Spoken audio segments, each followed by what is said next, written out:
Olá, muito boa noite. Boa noite no meu caso. Olá para vocês que estão aí assistindo este vídeo. Como vocês estão? Aqui está tudo bem. Eu sei que eu não tenho aparecido há um tempão nesse canal por motivos de a vida ela acontece, né? Outras prioridades, correria, etc, né? Mas o que eu trouxe hoje? Uma resenha, como vocês podem já ter visto aí no título, na thumbnail, de Ana Karenina, do Tolstói. Finalmente eu terminei de ler este livro gigante, de umas 800 páginas. Eu fiz algumas marcações nele também. E primeira parte de todas, como eu demorei tanto tempo para ler esse livro? Desde 2013, então fazem praticamente uns 2013, 8 anos, né, considerando 2021. A primeira coisa que eu preciso falar é: por que eu demorei tanto tempo para ler esse livro, né? Já faz praticamente 8 anos que eu tenho ele para ler. Eu comecei ele em 2013, no cursinho, quando eu fazia cursinho. Eu estava sem amigos, isolado, assim. Enfim, eu quis ler esse livro. Ele era de um amigo meu, um amigo que eu estava dividindo apartamento na época, lá em São Paulo, na capital. E ele tinha uma edição, eu não lembro a editora, não sei se é a editora Abril, mas é uma de capa vermelha, que era uma coleção. Uma coleção antiga, que quando a gente vai nos sebos, no centro de São Paulo, tem vários livros dessa coleção por aí ainda. Menos Ana Karenina, por acaso, né? Eu comecei a ler, eu não tinha terminado, e daí no ano seguinte eu comprei da Kozak Naif essa edição aqui, né? Eu tinha comprado para dar continuidade, mas eu nunca dei continuidade. Eu acho que eu cheguei, se não me engano, até metade do livro, mais ou menos, e eu nunca terminei de ler ele. Eu sempre tentava, mas eu não continuava. Tinha alguns outros livros na frente. Não que tenha sido um sofrimento ler esse livro e tudo mais, foi só o momento não foi o adequado.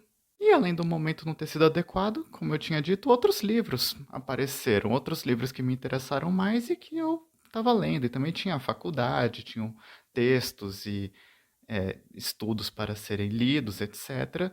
E acabou deixando para trás. Só que esse ano eu tinha decidido que eu ia terminar de ler ele de uma vez por todas, porque é uma história que eu sempre achei muito interessante, que eu nunca tinha dado continuidade, que eu precisava dar um fim nisso para poder seguir para outros livros de fato, que é o que eu fiz atualmente.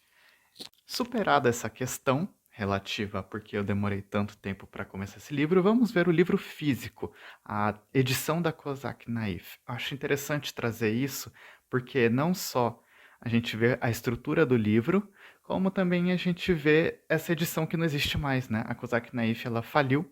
Na época em que ela faliu, muitos livros foram vendidos assim em liquidação.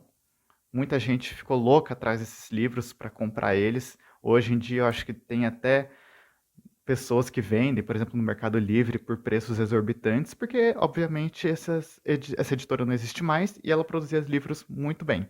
Ela tinha uma edição muito interessante. Vamos lá. Gente, espero que esse negócio não caia, porque a gambiarra que eu fiz para ficar retinho desse jeito e o livro aqui, minha Nossa Senhora, né?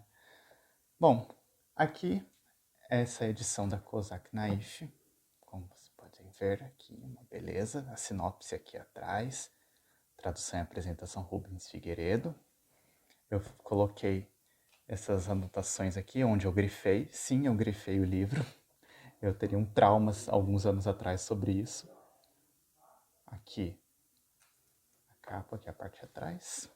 Eu colei isso daqui também, porque na época como eu estava desmotivado um certo período, eu peguei e falei, quer saber? Eu preciso pesquisar como é que as pessoas se vestiam, como é que elas eram, para eu criar na minha imaginação essa história, né?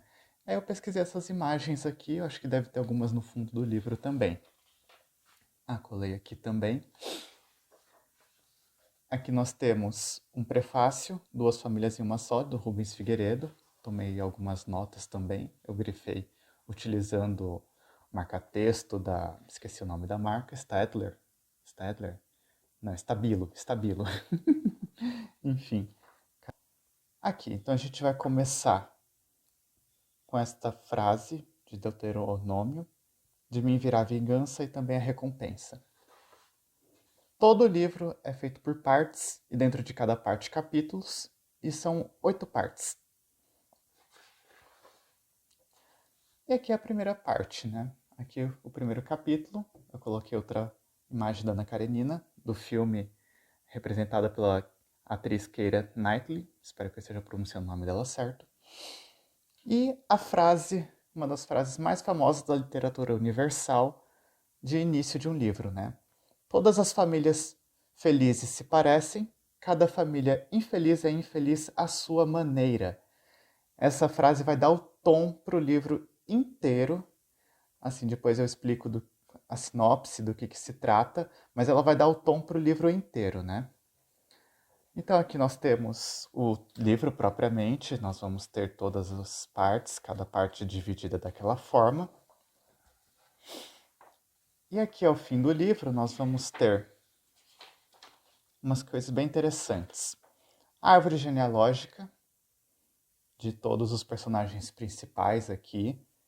Então a Ana Karenina ela está aqui, ela é irmã do Oblonsky. E aqui a gente tem a família dos Cherbatsky, né? E a relação dela com o Vronsky, e o casamento com o Karenin, né? Isso daqui também vai dar o tom de todo o livro, né? Pode ser que tenha alguns spoilers aqui, se você prestar atenção, mas não é nada que comprometa a história. E aqui uma coisa muito importante, uma coisa que eu acho essencial, não sei se outras edições têm isso, mas é uma lista de personagens. É praticamente um dicionário de personagens. Vão ter personagens primários, secundários e até os terciários, digamos assim, né? A gente vai ter também sinônimos, porque um personagem ele pode ter vários nomes de uma só vez. E aqui sobre o autor e algumas referências, algumas sugestões de leitura aqui, né? Aqui no final do livro também temos esta imagem. Bom, acredito que seja isso com relação à edição. Vamos retornar para a análise. Agora, sobre a sinopse.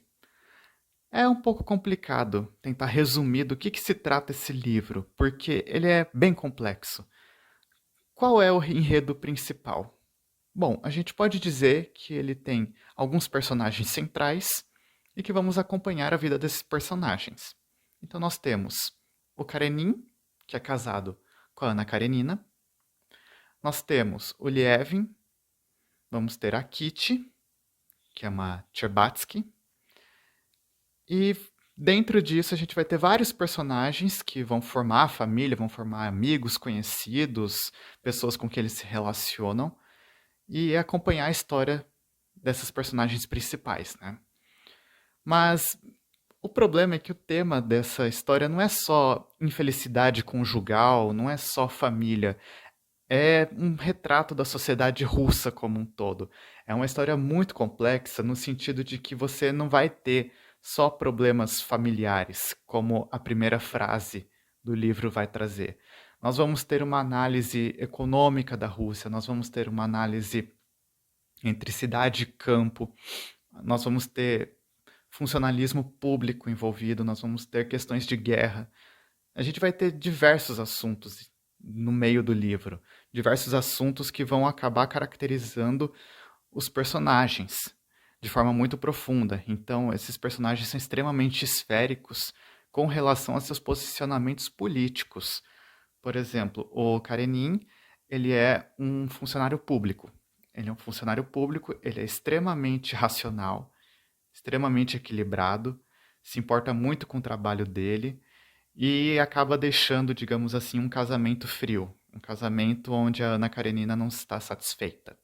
O Vronsky, ele participa de conglomerados militares, né? Ele é um conde, no caso, mas só que ele está dentro desse meio militar. Ele vai ter amigos e parentes dentro desse meio militar e ele vai acabar se moldando dentro desse cenário como digamos, um soldado, né?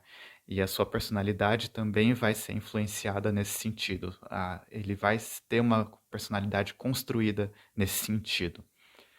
A Ana, ela vai ser da alta sociedade russa, vão estar sempre entre São Petersburgo e Moscou. Essa história sempre se passa nesses dois polos e também no interior da Rússia.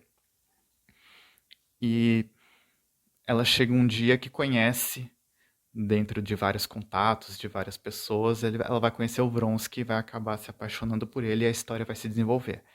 Mas também temos o Lievin. O Lievin vai ser a veia rural da história. Vai ser por onde a gente vai ver a parte do interior da Rússia e dos donos de terras dela. Porque o Lievin ele vai sempre estar procurando desenvolver a parte agrária, vai sempre estar discutindo a questão do trabalhador e da terra nesse meio russo, né, nesse período. E nós vamos ter a Kitty, que faz parte da família Tcherbatsky, que vai estar também, é uma pessoa jovem que vai também ter problemas conjugais, no sentido de procurar um marido, procurar alguém para se casar. Ela é uma pessoa bem jovem que vai começar a vida adulta, que vai se tornar mulher, né? Então, vai chegar um momento em que a gente não vai estar falando só dos personagens, a gente vai estar falando da Rússia, a gente vai estar falando de política, de economia, de sociedade, de religião. A gente vai tratar de tudo isso de uma só vez dentro da vida desses personagens. Então, essas páginas, essas mais de 700 páginas, 800 páginas, né, vão tratar de diversas questões que são pesadas, não pesadas de serem complicadas de se dizer, etc. Pesadas no sentido de serem assuntos complexos, de serem assuntos que não são é, lúdicos, digamos assim. A gente não vai ter um romance aqui que vai tratar de amor puramente e que vai ficar nesse assunto de forma leve e descontraída. Não, é um romance que vai trazer dificuldades reais, personagens extremamente reais que eu diria podem ser confundidos com pessoas reais no sentido de serem muito profundos e de serem muito bem desenvolvidos e vão tratar do momento histórico em que eles estão inseridos. Esses personagens nunca vão estar apartados das questões da Rússia. O Karenin, por exemplo, ele está discutindo questões no funcionalismo público com relação à alocação de povos que não são russos dentro da Rússia. A gente vai ter, mais para frente na história, questões de guerra com a Turquia e envio de tropas militares para lá. Então a gente vai ter todo um desenvolvimento nesse sentido. A gente vai ter debates políticos, econômicos e filosóficos, tanto do lado de um lado conservador como de um lado progressista. A gente vai ter diversos assuntos, todos eles misturados em diversos momentos de diálogo dos personagens com outros, tanto personagens secundários como terciários, digamos assim, né? Então, se alguém vier me perguntar qual a sinopse desse livro, eu posso ser mais sarcástico assim, olhar e falar: esse livro é sobre a Rússia. Ponto. Sobre um período da Rússia, sobre a sociedade russa, de forma ampla. Se eu for um pouco mais objetivo, um pouco mais direto, tentando pensar no cerne dessa história, eu vou pegar e falar. Esse livro fala sobre traição. Fala sobre traição e casamento e as coisas que os permeiam. Posso ser bem direto nesse sentido. Mas eu posso também, por um ou outro lado, pegar e falar. Esse livro fala sobre infelicidade conjugal, ou sobre a felicidade conjugal e como essa felicidade idealizada entra na realidade. Eu posso falar desse jeito também. Ou outra forma que eu posso dizer, eu posso falar sobre famílias. Esse livro trata de famílias, famílias infelizes. Porque, como diz a frase de introdução do livro, todas as famílias felizes se parecem. Cada família infeliz é infeliz à sua maneira. Então, quando eu digo que essa frase vai dar o tom do livro, eu quero dizer que nós já estamos percebendo que nós não vamos falar de famílias felizes aqui. O começo do livro vai tratar do Oblonsky, que é o irmão da Ana Karenina, e ele está com um problema com a Dolly, que é a irmã da Kitty. Por quê? Eles são casados e ele está traindo a mulher. Ele sai com mulheres, ele diz que tem essa masculinidade, que tem esse desejo de ser solteiro, de ter essa vida solteira, e acaba tendo deslizes. Nós já vamos começar o livro com famílias infelizes. E nós vamos tratar o livro inteiro de famílias infelizes, de problemas familiares. Nós não vamos ter uma família extremamente feliz, onde está tudo bem, onde o casamento está maravilhoso, filhos maravilhosos. A gente não vai ter isso. Nós vamos tratar de problemas reais, de problemas conjugais que acontecem até hoje, para o livro ser tão atual e ser lido ainda hoje, né? Então nós vamos tratar dessas questões sociais, dessas questões familiares, o tempo todo. E o livro vai se desenvolver muito bem a partir disso. Não ache, como no exemplo que eu dei, por exemplo, que o Oblonsky é uma pessoa ruim e que a Dolly, que está sendo traída, é uma pessoa boa. Nós não vamos ter, de forma alguma, nenhum personagem que seja bom ou mal nesse livro. Nós não vamos ter esse maniqueísmo, essa dualidade entre bem e mal, bom ou ruim. Nós vamos ter personagens extremamente profundos que vão ter qualidades e defeitos, todos eles. Nós não vamos ter personagens que são só luz ou sombras. Nós vamos ter estruturação de pessoas que poderiam ser pessoas na vida real. E eu nem preciso dizer que eu recomendo profundamente esse livro, né? Nem preciso dizer que esse livro é excelente. Esse livro é extremamente bem escrito, que ele é esse retrato da sociedade russa naquele período, que o Tolstói tem uma razão de ser, no sentido de ser um excelente escritor, de ser um escritor da literatura universal que está até aí sendo lido por diversas pessoas no mundo inteiro.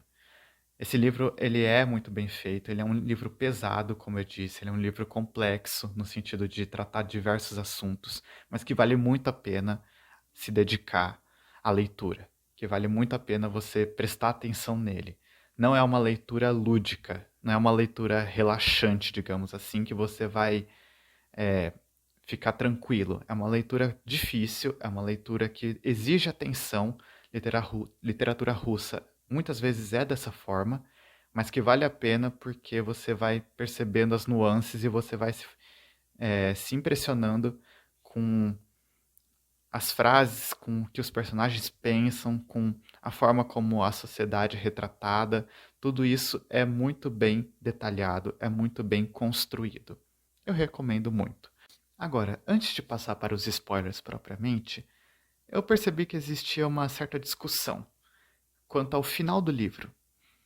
Eu acho é um final polêmico, é um final que abre debates que eu vou precisar aprofundar na parte com spoilers do vídeo, mas eu acho que o que eu posso dizer é: não desista do livro, não desista de gostar do livro por conta do final dele.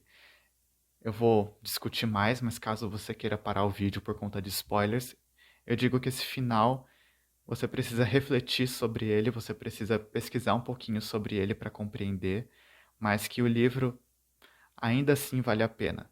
Não é um final ruim, não estou dizendo que é um final mal feito, que é um final, ai, nossa senhora, deixou a desejar perto de todo esse livro. Não, o final é excelente. Esse livro tem toda uma estrutura maravilhosa.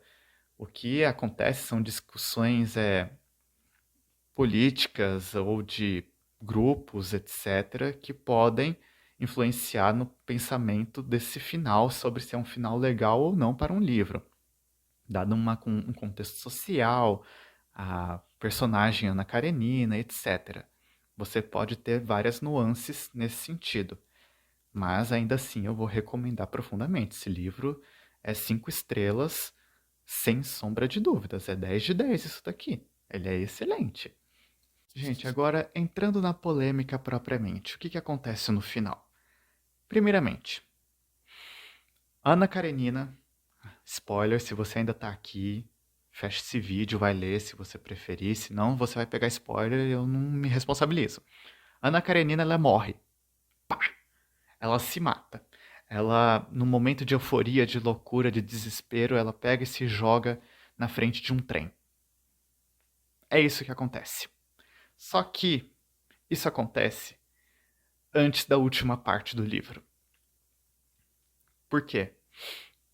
A história vai seguir com Lievin e com o casamento dele com a Kitty. e com o filho deles, porque eles vão ter um filho depois, no casamento, etc, né? Assim, qual é a discussão que ocorre? Ana Karenina é um livro deveria ser ou pode ser interpretado ou a personagem pode ser vista como feminista? É difícil, porque o que acontece? Essa personagem, Ana Karenina, ela é muito forte. Ela é uma personagem de muita personalidade. Uma personagem de personalidade, olha só. Mas ela tem muitas características, ela tem muita voz no livro, obviamente, o livro leva o nome dela. A gente tem diversos conflitos internos com relação a casamento, com relação a divórcio, porque o divórcio na Rússia, naquele período, era muito difícil, por estar muito atrelado Estado e igreja. A igreja era a igreja ortodoxa, é uma igreja muito mais rígida com relação a casamento, e ainda mais naquela época, do que a igreja cristã, que temos mais aqui para o Ocidente, né? E, como eu disse, ela vai morrer no momento de desespero, no momento em que ela começa a perceber que o namoro dela, o namoro, o caso que eles têm, é uma coisa muito indefinida dela com o Vronsky, começa a ruir, ela começa a perceber que ele parece que está começando a sair de casa e está interessado em uma outra mulher, daí ela percebe que ela como a mulher principal, a gente não pode falar ela como namorada, porque eles têm uma coisa, eles estão, tipo, completamente fora da sociedade russa, digamos assim.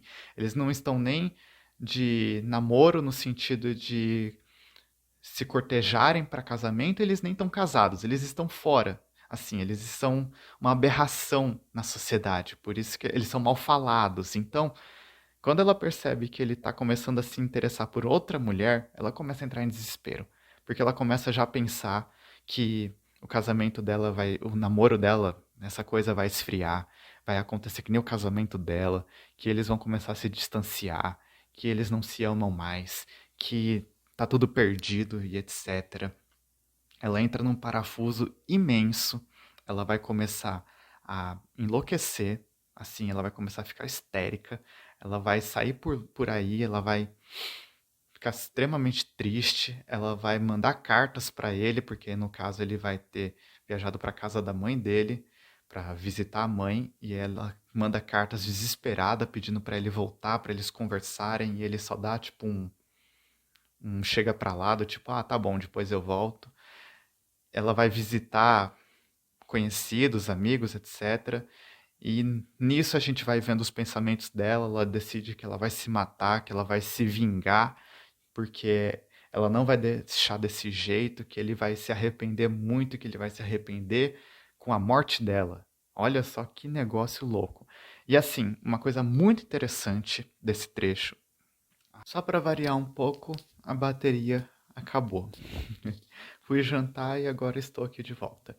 Enfim, uma coisa muito interessante desse trecho, dessa parte que ela vai cometer suicídio, né?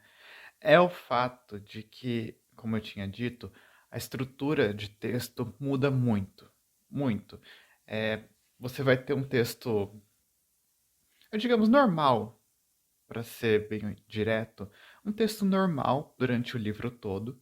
Só que quando vai chegar no momento em que ela vai cometer suicídio, nesses últimos momentos dela, você tem uma estrutura de fluxo de pensamento, digamos assim. Você vai ter uma estrutura de realmente raciocínios soltos, misturados com coisas que ela está vendo na paisagem, com pessoas que ela está vendo no caminho dela, andando de carruagem, enfim. E tudo isso dentro de parágrafos mais compridos de texto. É uma coisa muito interessante, porque eu não esperava que tivesse uma mudança tão abrupta de estrutura de texto. Eu não imaginava que ia ter uma mudança tão abrupta de estrutura de texto. Por quê? Você tem pensamentos durante o livro, você tem diálogos, você tem raciocínios, você tem explicações de cenários, você tem explicações de contexto social, etc. Mas não dessa forma que aparece nos últimos momentos da Ana Karenina.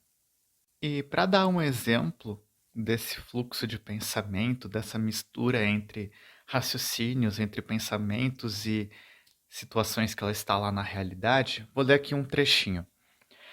Sim, estou muito perturbada e é para evitar isso que nos foi dada a razão. Portanto, é preciso evitar. Por que não apagar a luz quando não há mais o que ver, quando é degradante olhar para tudo isso? Mas como? Por que o condutor passou correndo pelo estribo? Por que estão gritando os jovens naquele vagão? Para que falam? Para que riem?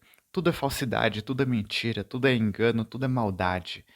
Então, a gente vai ter aqui um descontentamento imenso da Ana Karenina com o resto da sociedade, achando que a sociedade é ruim, que nada vale, que é melhor morrer mesmo, que nada adianta.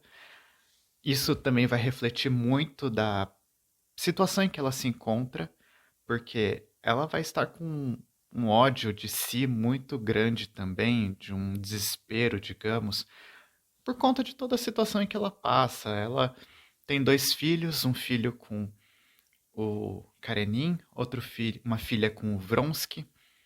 Aí até tem uma parte, um trechinho em que ela fala que o primeiro filho foi dado muito amor e esforço e para essa segunda filha nada ocorreu. O parto até é mais sofrido dessa filha. Ela passa por um momento de doença, né? Porque todo parto antigamente era um parto de risco por conta das questões médicas, higiênicas, etc., que só mais tarde foram melhor se desenvolvendo, agora, nesse sentido. O primeiro filho dela, com o Kareninho, o Serioja, há um tempão que eles não se veem, ela sente saudade deles, mas só que o pai o reteve por conta da reputação da mãe, por conta dessa situação indefinida. A filha que ela teve com o Vronsky, a Anne, ela veio de um parto, digamos assim, mais sofrido, um parto que reflete essa situação difícil em que ela está, um parto em que ela precisou até cortar os cabelos porque estava com a saúde assim debilitadíssima, demorou mais tempo para ela se recuperar e até teve uma discussão com o Karenin, um momento de perdão dele, teve até um embate não, um encontro com o Vronsky e o Karenin, eles se passam assim dentro da casa do Karenin, uma situação assim vergonhosa demais, uma situação assim horrível socialmente e naquele período você dentro da sua casa vendo o parto da sua mulher, sabendo que o filho não é seu e tá passando o amante no corredor, saindo do quarto dela e você tá indo lá visitar sua esposa. É uma situação muito degradante. E falando dessa vergonha social também, desse problema todo, ela sofre com isso no sentido de que ela é afastada da sociedade. As pessoas não querem mais conversar com ela. No começo, quando ela estava nesse namorico, digamos assim, com o Vronsky, as pessoas cochichavam perto dela, começavam a dizer coisas, porque era a fofoca, ela estava na boca do povo, né? Ela estava perdendo reputação, ela estava perdendo posição social. Não no sentido econômico, digamos assim, mas no sentido de moral mesmo. Ela estava perdendo respeito. As pessoas perderam respeito por ela, né? Tanto que tem um momento em que o Vronsky e ela vão viajar para a Itália. Eles saem lá daquela sociedade, mas mesmo saindo, eles não conseguem se desprender dela, né? Eles sentem a necessidade de pertencerem a um grupo social, alguma classe, a pertencerem à Rússia, né? Digamos assim. Então, depois eles retornam dentro da história, né? Então, dentro de tudo isso, que temos esse momento de desespero, esse momento de profundo é, caos na cabeça dela, a ponto dela cometer o suicídio. Só que o que ocorre? O livro não acaba com a morte dela. Apesar do livro se chamar Ana Karenina, ele vai continuar e vai contar a história do Lievin. O que acontece? O Lievin, vou dar uma breve pincelada, está com problemas tanto conjugais quanto econômicos, porque ele é dono de terras e desde o começo do livro ele sempre tem uma questão com a terra, uma questão com a produtividade dela e sempre quer fazer o melhor. Mas ele nunca consegue fazer o melhor porque ele entende que as pessoas que ele contrata, os trabalhadores, não são bons o suficiente, nunca querem aplicar as mudanças que ele quer. Então a gente já tem uma ideia de personagem aí, alguém que quer mudar a estrutura econômica, que está querendo trazer inovação, mas que não consegue, né? E ele também vai ter um problema conjugal, como eu disse, porque o que acontece? Ele se apaixona pela Kitty. A Kitty, estava no começo do livro apaixonada, assim, interessada pelo Vronsky, né? E ela escolhe o Vronsky. Ela escolhe esperar que ele peça a mão dela, porque ela pega e recusa o pedido de casamento do Yevhen. E isso é o caos, ele fica super mal só depois dele ir embora e começar a trabalhar e esquecer disso que ele melhora. Só que ela, o que acontece? Ela acaba se arrependendo profundamente. Por quê? Porque o Vronsky está interessado na Ana Karenina. E ela repara nisso. E depois ela repara que ele começa a deixar ela pro lado, bota ela no escanteio para continuar essa outra paixão. E ela fica assim desesperada, porque ela percebe como ela tomou uma decisão extremamente errada, largou um homem que queria se casar de verdade com ela por um que só tava assim de zoeira, só tava cortejando ela de qualquer jeito, que o Vronsky é um homem jovem, bonito, assim, bem formado, etc, não sei o que lá. Ela se interessou por ele. Só que ele só tava querendo. Não tava querendo coisa séria, né? Então ela até viaja para a Alemanha, em uma estação de águas termais, etc., para poder se recuperar, porque ela ficou assim devastada, completamente mal por conta da própria decisão do buraco que ela mesma cavou. Mas no desenrolar da história, o Lievin acaba se encontrando novamente com a Kitty e acabam se casando. E o casamento também gera um filho. E tanto que uma coisa interessante a se reparar é como o parto da Kitty é muito mais assim. Não vou dizer prazeroso, nenhum parto é prazeroso, mas é muito mais puro, é muito mais bonito, é muito mais delicado do que o parto da Ana Karenina. Porque olha só, o parto da Kitty é o parto de um filho de dentro do casamento. E de preferência de dentro do pai. O pai dele é o marido com quem ela se casou. Enquanto que a Ana é um parto de um filho bastardo. Um filho diamante.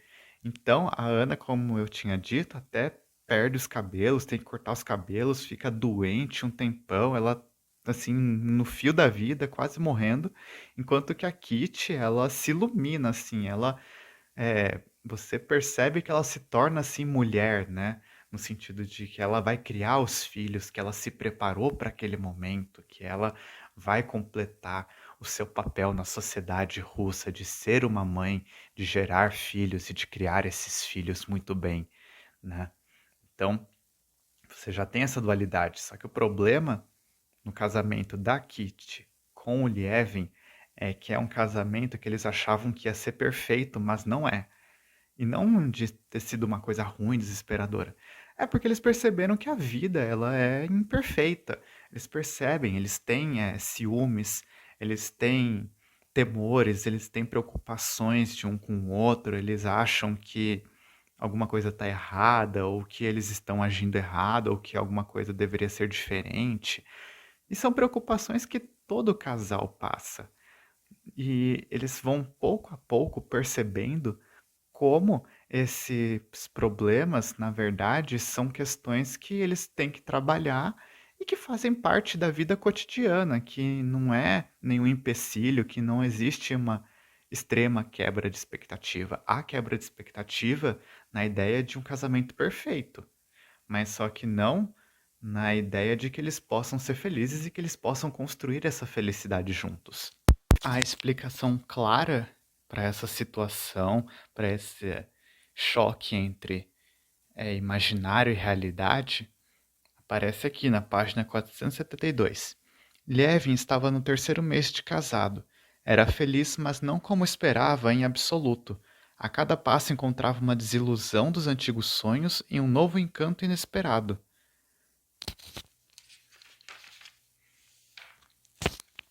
Essa faina de...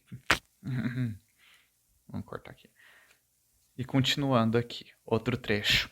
Essa faina de Kitty com coisas corriqueiras tão avessa ao ideal de Lievin da felicidade sublime dos primeiros tempos de casados foi uma das suas decepções. E essa faina adorável, cujo sentido ele não compreendia, mas que não podia deixar de amar, foi um de seus encantos novos. Então a gente repara aqui a profundidade do livro, como ele se estrutura de forma a não ser um romance idealizado. Não é um casamento maravilhoso, nem um casamento horrível. É um casamento extremamente realista. É um casamento que pode acontecer com qualquer ser humano na face da Terra. Eles têm expectativas, essas expectativas são quebradas, mas eles têm também recompensas, eles têm outras felicidades que eles não imaginavam que vão permeando esse caminho. E o final do livro vai focar no Lievin, vai focar nos pensamentos dele, nessa situação conjugal, nesses debates internos que ele tem principalmente. Por quê? Ele tem uma questão com o sentido da vida, digamos assim, de forma bem ampla mesmo. Ele trabalha, ele é casado, tem um filho com a mulher que ele ama, ele gosta de tudo, ele está se acostumando com essa novidade de ser uma pessoa casada, mas ele ainda tem questões internas relativas à existência mesmo. O livro inteiro ele tem problemas com religião. Ele não se sente muito bem assim com a ideia de religião, ele é ateu.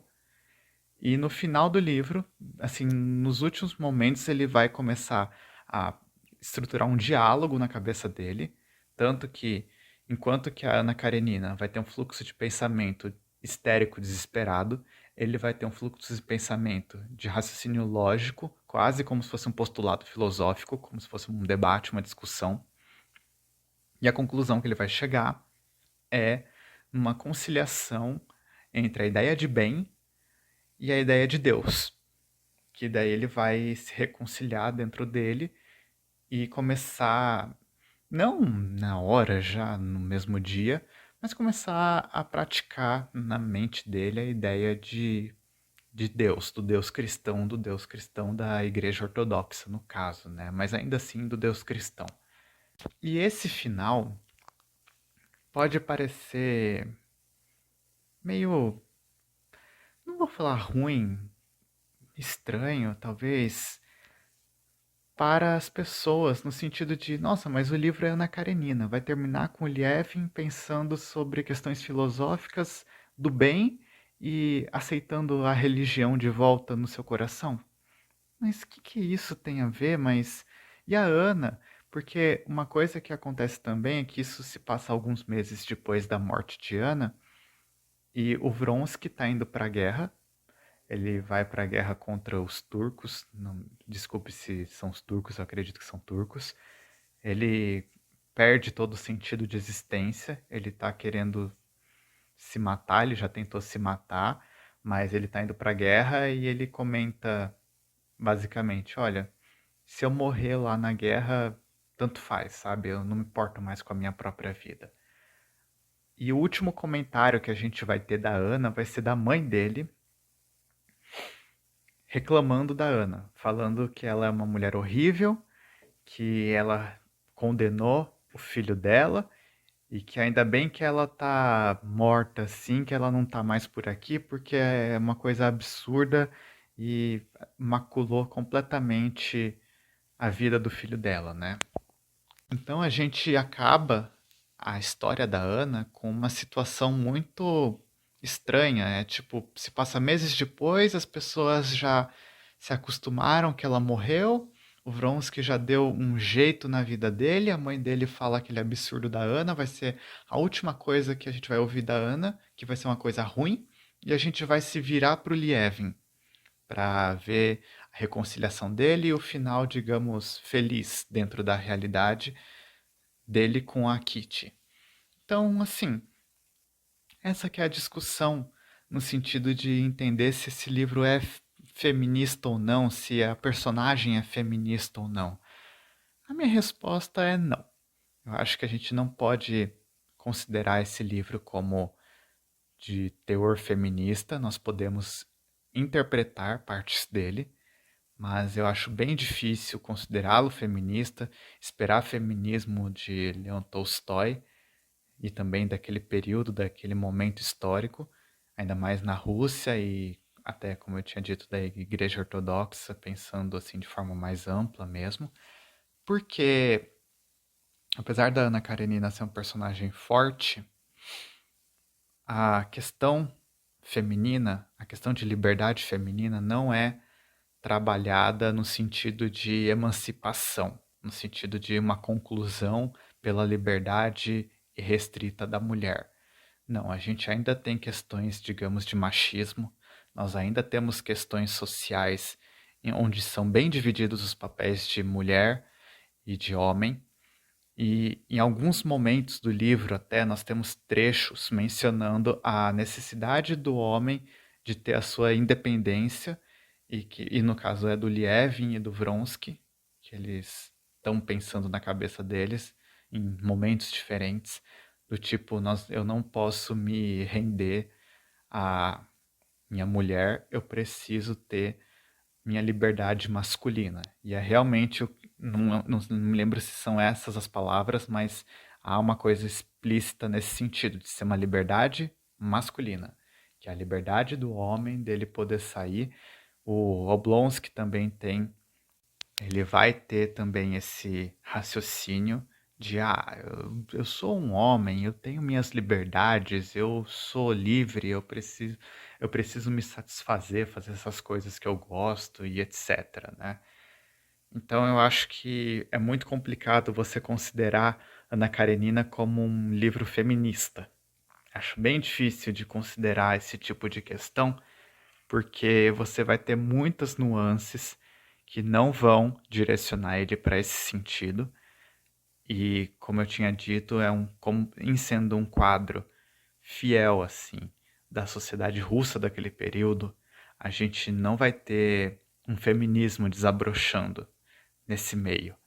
E tanto que a gente pode até pensar que nos finalmente do livro, a Ana Karenina vai ser o ruim, digamos assim, a gente fica com essa impressão, porque ela foi a que perdeu a cabeça, ela quem era amante, quem estava traindo o casamento, etc., e vai se matar, enquanto que o Lievin é o que se encontrou, que encontrou a Deus, que conseguiu um casamento em onde ele é feliz, feliz de forma mais realista, mas ele consegue essa felicidade, onde ele tem um filho dentro do casamento e tudo mais.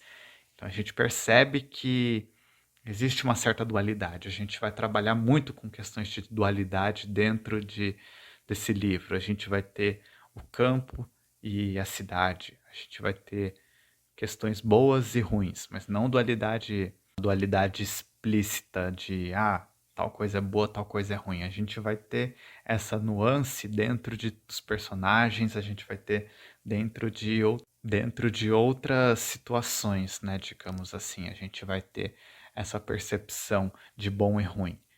E a gente acaba no final do livro, como eu disse, nesse sentimento de que a Ana Karenina foi o ruim, ela se destruiu, e o Lievin que é bom, que deu certo e que se superou.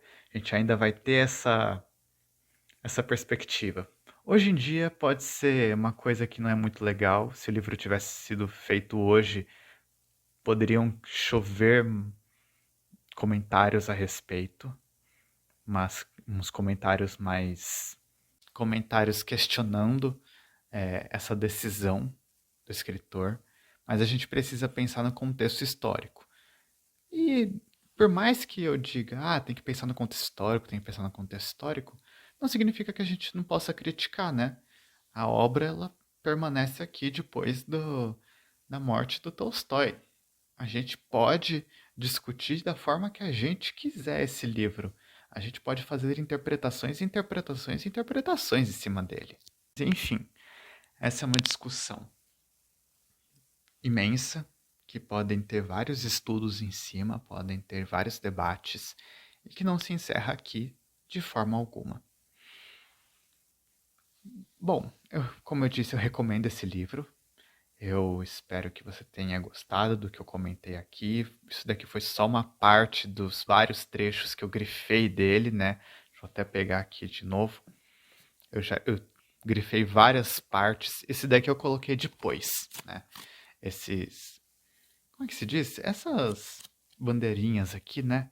Eu coloquei depois. Eu fui grifando primeiro, não tinha marcado. Só no final que eu coloquei para daí eu conseguir consultar de volta, né? E é isso. Repito, repito, repito. Eu recomendo esse livro. Espero que você tenha a oportunidade de ler e de se interessar. E se você chegou até aqui, pegou os spoilers e nunca tinha lido esse livro, vá ler esse livro, porque apesar dos spoilers, vale a pena a leitura. Porque a leitura é uma coisa, tomar spoiler é outra. Você vivenciar é muito diferente de você saber.